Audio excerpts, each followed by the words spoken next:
is Gloria Romero Roses.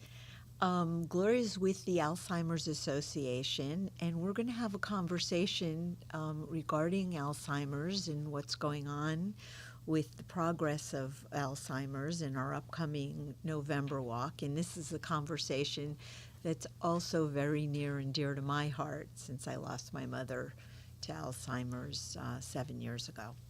Welcome, Gloria. Thank you for being here. Thank you so much for giving us the opportunity to talk about what's ahead, but more importantly, where we can all work together. Absolutely, absolutely. So tell me a little bit about your journey and Absolutely. why you're involved in the organization and, Thank you. what happened to you. So my mom was diagnosed with Alzheimer's, and it began really the long goodbye, as it's often been characterized. It was not an easy diagnosis because she was in denial for a good 6 to 7 months. And I, unfortunately, had seen signs over the prior, let's say, 2 to 3 years. But as unfortunately most of us in the so-called sandwich generation realize, we're raising our young children, caring for parents, busy career and business commitments, I wasn't paying attention. And so when the diagnosis finally came, I really had to take a pause and work to be more present in my mom's life so that I could figure out what this really meant. And back then, I didn't really have a lot of resources. I must be honest, her neurologist that made the diagnosis wasn't particularly helpful when I asked for, how do I plan for this? How quickly does this happen? Like, none of that was necessarily available to me. And so I fast forward. It was a 9-year journey with her. Ultimately, she passed in 2017. And I quickly pivoted to volunteering with the Alzheimer's Association because I really believe that when we have these incredibly impactful experiences in our life, we need to make sense of them. And I don't believe that God wants us to suffer for suffering's sake. I think it's because we have to have a lived experience where we can pay forward what we learn. And so the Alzheimer's Association has been a great outlet for me to share what I did learn in that journey and hopefully advocate on behalf of the 580,000 Floridians that currently are living with Alzheimer's in Florida, so that we can make our state better prepared. Do you think there's more of an uptick now than ever before? Well, I can't speak to whether there's an uptick. I can say that the latest research that the Alzheimer's Association has released indicates that Miami-Dade County, believe this or not, has the highest prevalence of Alzheimer's diagnosis in the entire country. It's astounding. I usually say this and I have to repeat it because people are so it's mind-boggling. Miami-Dade County has the highest prevalence of Alzheimer's disease in the entire country. And so people naturally ask, well, why is that? Yeah. I think there's 2 factors that many of us that have been advocating with the Alzheimer's Association for many years and have had opportunities to talk with researchers point to. Number 1, demographically, African Americans and Hispanics have 1.5 and 2 times more likelihood of developing Alzheimer's later in life. Why is that? Again, the studies are currently underway, but we do know of the research that has been conducted by the Alzheimer's Association and other really important research-driven organizations that there's 10 ways to love our brain. And so many of the decisions that we make in our 20s, 30s, and 40s around loving our brain can actually reduce by 40% the risk factor for developing Alzheimer's in our 60s, 70s, and 80s. And what are those? Number 1. I mean, I didn't mean to jump into this, but yes, it's so important because if you tell me I can reduce my likelihood by 40%, I'm going to do everything I can, right? And I do, actually. So I eat a Mediterranean diet. Mediterranean diet has actually been proven to show it has a tangible effect on how your brain and your cognitive function develops as you age. Treating aggressively underlying health conditions like heart disease, like diabetes, like depression. These diseases have underlying factors that affect blood flow to the brain. And again, more of the research is showing that increasing your blood flow to the brain is actually helping, again, the brain's resiliency. And so that then leads to the next thing, exercise. Exercise as frequently and as, if you will, aggressively as you can, because you want to get your cardio in, you want to increase the blood flow to the brain. Socialization, this is something that frankly connects to that epidemic of loneliness that we've heard about in other spaces. If, as we age, we maintain healthy and robust relationships, if we continue to work our brains through conversation, through games, doing things that have, if you will, the effect of making our brain rewire itself frequently, it's all creating, if you will, a perfect circle of, if you will, healthy habits that help us love our brain and reduce that risk factor later in life. Okay, so I'm like counting all these things. I'm like, I do these things. As a matter of fact, I play a lot of pickleball. Nice. And one of the gentlemen that I was playing with, he actually was a doctor, and he was an amazing player, but he could not keep score. That was the one thing he couldn't do, but he played phenomenally. So Interesting. he's since passed away from Alzheimer's. Okay, so let me ask you this: as I've also experienced a similar situation, and I read your blog about your journey. What are tell us the warning signs that many of us who experience loved ones that have Alzheimer's or have passed away.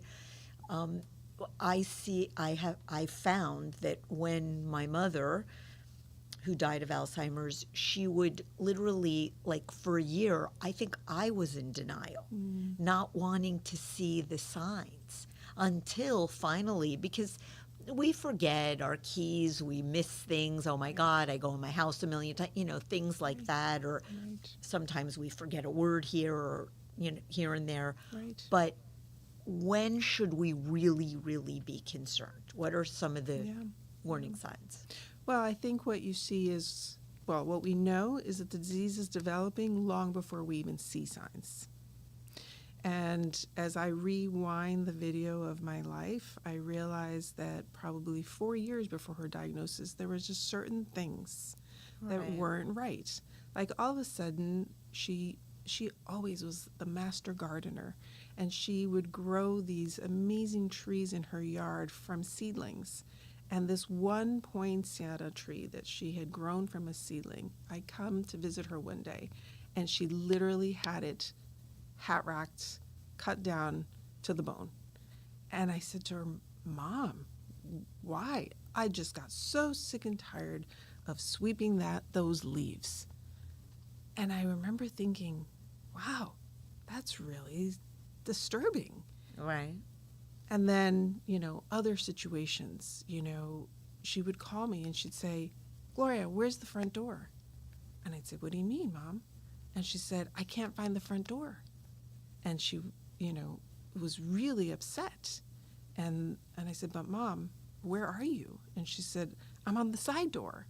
And she had literally lost track of her orientation at her home of well over 30 years. So you would think that I would step up and make time and be present and try to figure out what's happening. I didn't.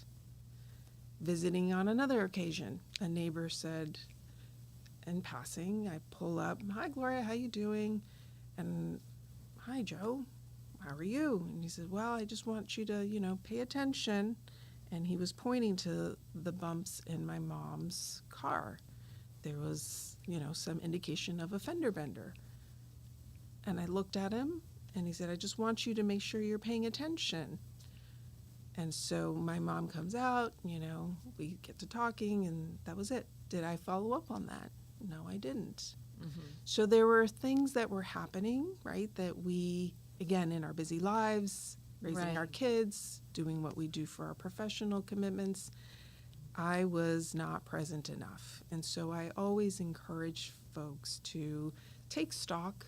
We're coming up on the holiday season, Thanksgiving, Christmas. If we haven't seen our folks because we don't live near them, let's use those opportunities to have real conversations that begin to open the, if you will, floor for how mom, dad, How are grandma, you? how do you feel? Right. Is this still a good place for you? What do you aspire for the next chapters in your life to look and feel like? If God forbid something were to happen that you couldn't communicate with me, what would you want your future chapters to look like? You need to, as a family, have these conversations in a non-threatening way without the pressure of a broken hip or a fall where we're now hospitalized and we're in emergency mode, which is so often how this happens. We need to open up those conversations and have them when, frankly, there is no rush and there is no pressure point. And what that starts to do is it creates a pathway for us to, as we see either changes in how they communicate, the inability to keep track of the paperwork, or, frankly, not being able to do math. Yeah. Those are some of the signs that hopefully if you've been present along the way, you can say, hey, Mom, you remember when we talked about, what would be the trigger for you to look at shifting gears? This is some of the things I'm seeing. Do you see them as well? Should we go ahead and, have a consultation and, evaluate if there's been some changes in your cognitive condition? Because ultimately, I think all families want their loved ones to be safe, and they want to ensure that they're in a place where they can continue to feel loved, they can continue to feel a sense of fulfillment, and be able to move along with life in a way that's meaningful. So I think this brings me to my next question. What resources are there available to these families that are struggling? And I mean, like, how do they access them? Number one, I mean, I can tell you my personal situation. When you're in a financial issue, what resources are there, and if the family, let's say the family, like I know my mother would not accept any care. She didn't want anyone coming. She was fine. Everything is okay. So I guess this is kind of twofold. What resources are there, and how do we help our family members cope with this? Right. So again, I think in a perfect world, you're having these conversations at, the appropriate stages, and you're also talking about finances. So if, Mom, you aspire to be still independent, but with assistance, you know that that's going to be X or Y. Let's look at our financial plan. Are you able to sustain that if you were to sell your home and take the equity and do, if you will, that financial planning in advance? That's the perfect world. Now let's talk practical. The practical is most families are not having these conversations with the kind of lead time to do that Exactly. financial planning. And so the practical is, God forbid, Mom falls or she wanders, is picked up by, a good Samaritan or by the police, taken to the hospital because probably she's dehydrated, and now you're faced literally with the 2x4 across the face that your mom is no longer safe to live on her own. What happens then? Number one, most families think, okay, we're going to take Mom in and she's going to come live with us. And the reality is that for some, that is really a great outlet.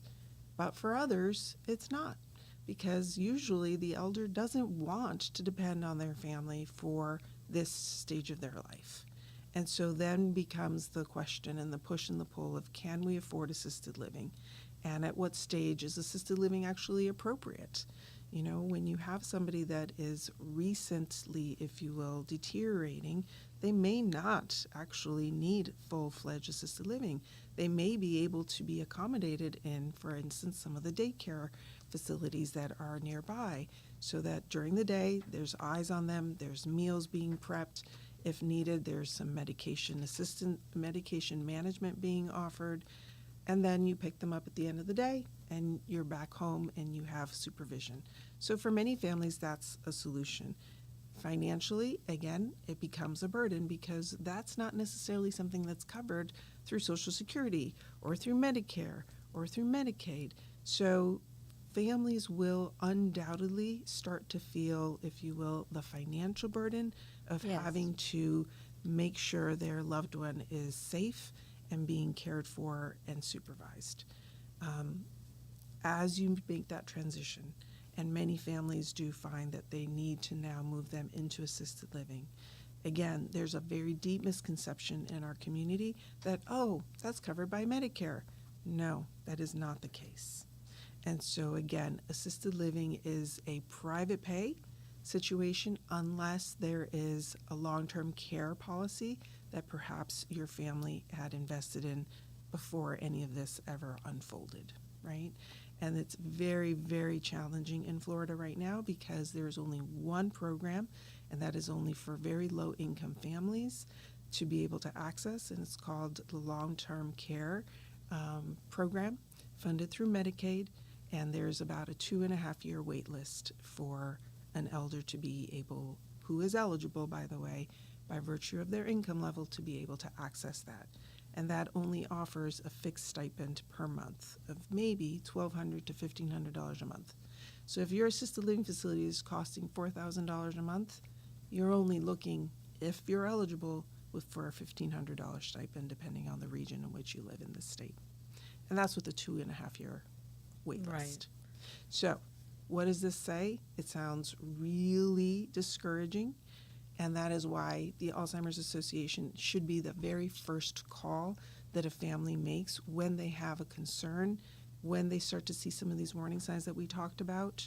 Because, number one, there's now tools in our toolbox for early diagnosis. We can actually now access a commercially available blood test to facilitate and make that early diagnosis much quicker and much more affordably. Because now we also have treatments, 3 treatments for early onset. So if you have an early diagnosis, you can be eligible for those treatments. It is not a cure, but it will absolutely delay the onset of some of the worst part of the cognitive decline. So I've heard that there is some new medications. They're like a test group. People are in a testing phase. And I know somebody that actually had their mother take the medication. Now, it like you said, it's not a cure, Right. but it kind of stops it from progressing. Correct. Is that this medication that you're talking about? There are so many just incredible advances in therapies. I am so heartened by what's happening in the field right now.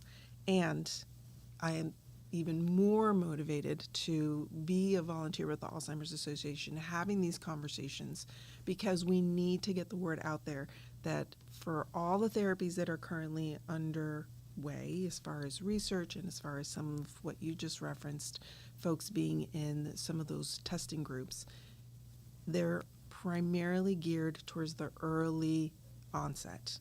So you need to have an early diagnosis in order to enter some of these clinical trials. You need to be early diagnosed in order to be eligible for coverage through the Medicare program that's funding the approved therapies that are currently available. And as difficult as it is sometimes for families to, face what it would Right. mean to have this diagnosis, the flip side of this, which is what you and I experienced with our own moms, and that long goodbye because we couldn't delay that cognitive decline, is frankly far worse, to delay that early diagnosis. I think it's very hard for families, and I think the hardest thing is, like you had mentioned earlier, is really wanting to see those early signs, and you're like, no, that's not happening, or oh, it was a mistake, or you're having a bad day, that type of thing. Absolutely. So I think those early signs are important to take a look at, Absolutely. like you mentioned. So let me ask you this. We see that you said to go in and be tested for Alzheimer's. The testing is not, it's not like you go for a blood test. Well, it is actually now. It is now. Okay. There actually is now a commercially available blood test that physicians now have access to.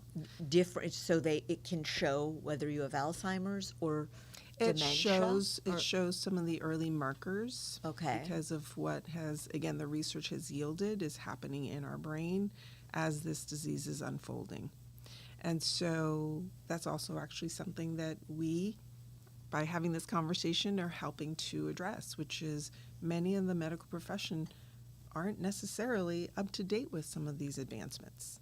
Unless you're a neurologist and you're heavily, if you will, informed by the latest research and progress being made, you as a primary care physician may not realize that this is out there.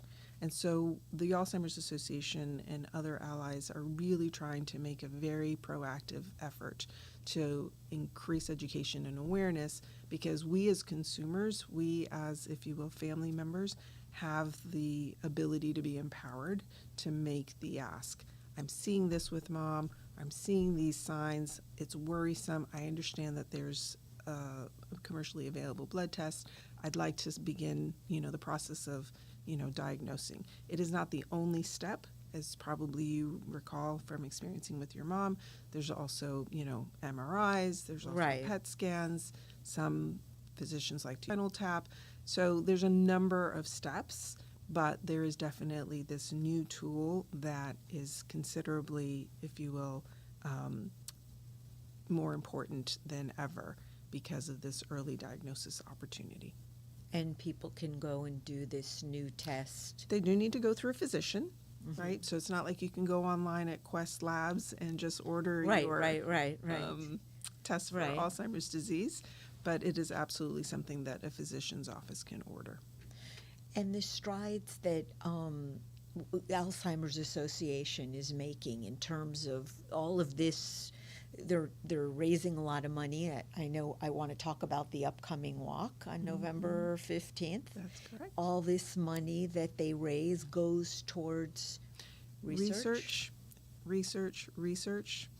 and the support for families. I was just going to say. So I mentioned earlier the first call should be to Alzheimer's Association, because they have an amazing clearinghouse of information and support for families that have just recently received a diagnosis, all the way to, I'm in the thick of it, mom's eloping, and unfortunately I need help with finding the right assisted living facility.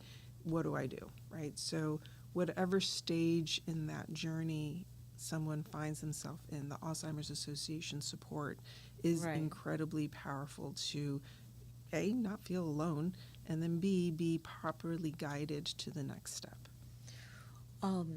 Families, I think this is an important thing. When your loved one is diagnosed, it affects the whole family.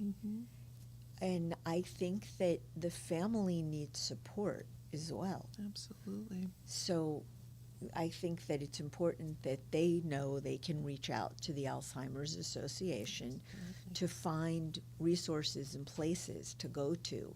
Absolutely. Caregiver support groups are throughout Miami-Dade, Broward, Palm Beach. It's just been an incredible network that's been developing over the years, as we'll find it probably needs to even grow more, given the degree of diagnoses that we know we are facing in the foreseeable future. I remember going to a caregiver support group and wanting my father, who, to be, because he was taking care of my mother, to really understand what's going on. And they'd go around the table and everyone would tell their story. And he's like, no, that's not my story. That's not going to happen. That's not going to happen. And ultimately it does. And then I remember, well, if he's not going to go, I'm going to go, and feeling the same way, or feeling more stressed because that was going to happen. So You know, I think there's a piece of the puzzle that we maybe underestimate, which is foreshadowing or foreseeing what the future is can be stressful, but it's also, I find, less stressful to know that you're not facing it alone. Yeah. And I happen to be a type A personality, so if I can kind of plan for what is coming, then that gives me a sense of, if you will, a little bit of control. Yeah.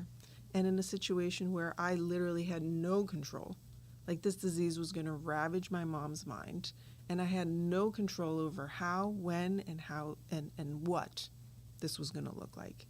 So if I could be in a setting with people that were walking this journey alongside their loved ones and have some sense of this is how it could play out, then I could start to feel like, okay, well then maybe I need to set myself up for a caregiver who my mom trusts in the meantime, because she's nowhere, it was near the need of an assisted living facility when she first was diagnosed.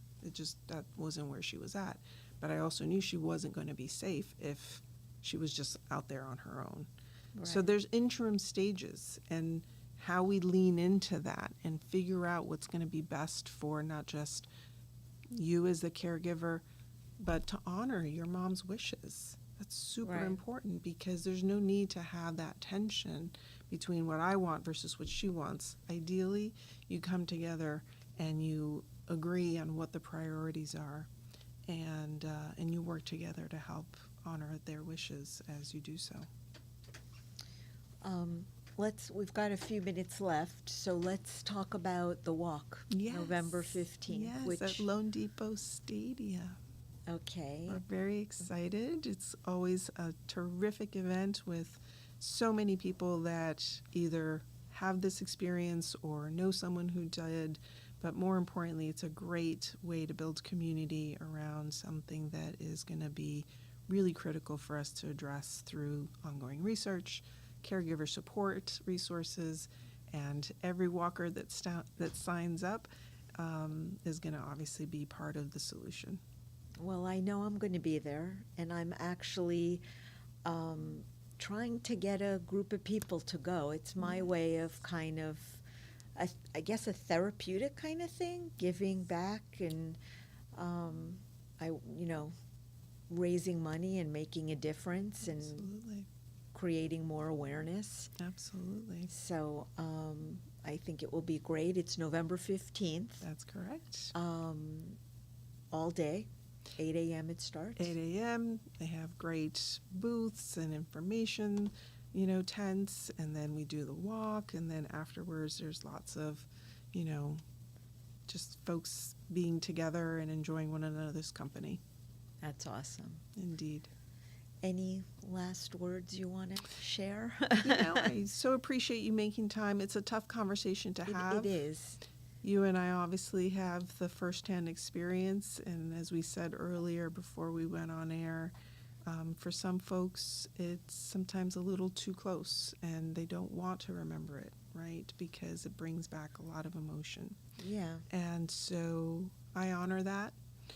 We each have our own way to grieve and how we process that grief, and for some of us it takes longer than others. But I think it's really healthy for us as a community to realize that, Alzheimer's doesn't care about where you live, how much money you've made over your lifetime, how you vote. This is the great equalizer. It's going to affect every single one of us based on how the statistics are bearing out in one way or another. And so if we can come together and do the work now, not just in taking care of ourselves, 10 Ways to Love Your Brain, but also by supporting the Alzheimer's Association through our November 15th and Walk to End Alzheimer's, I think we're going to be doing our part. Well, thank you. Thank you for being here, Gloria. And I know I'll be there, and this was moving, therapeutic, and all the above.